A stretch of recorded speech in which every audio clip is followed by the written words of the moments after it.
everyone!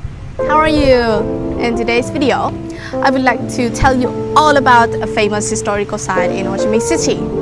But before moving to the main part, let me introduce myself first.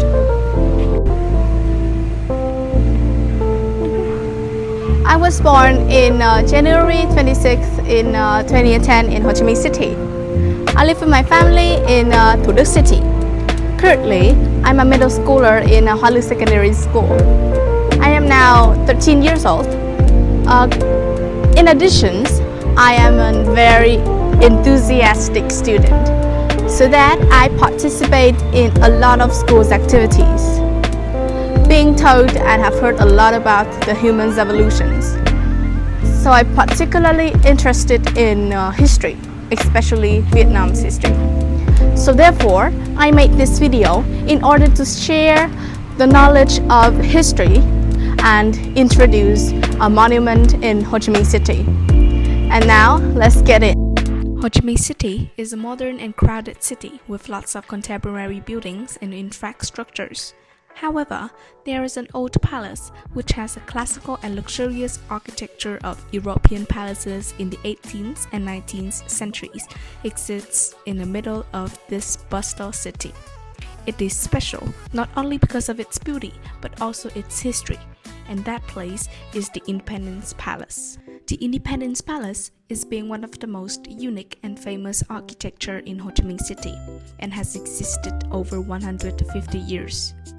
This building was built in 1868 and was completed in 1871. The Independence Palace has gone through many stages of the history and was renamed many times. In 1871, after completed, the palace was named Norodom Palace.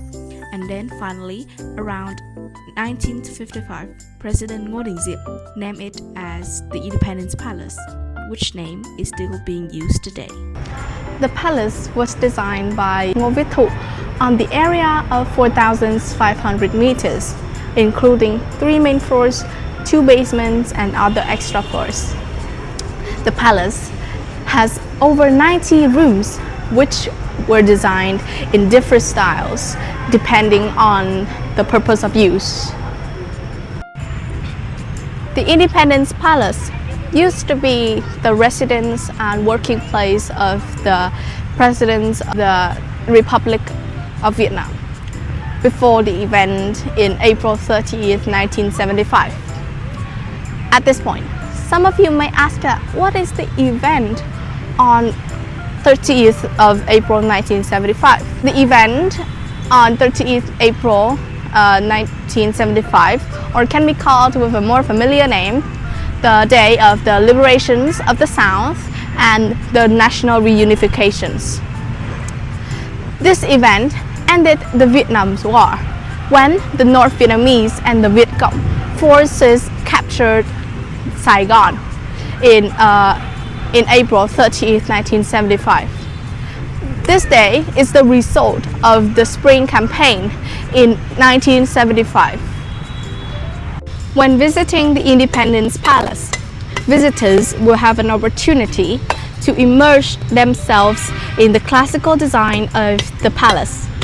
You can also find lots of pictures, photos, which contain many precious historical values. Through the photos and artifacts, visitors can imagine how courageous and indomitable our people and our previous generation were.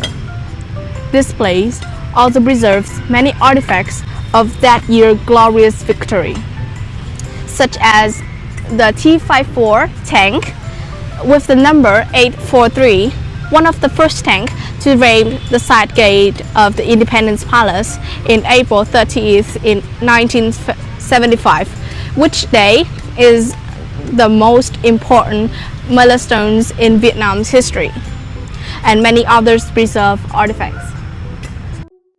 The Independence Palace gives me a big impression because of its significant meaning.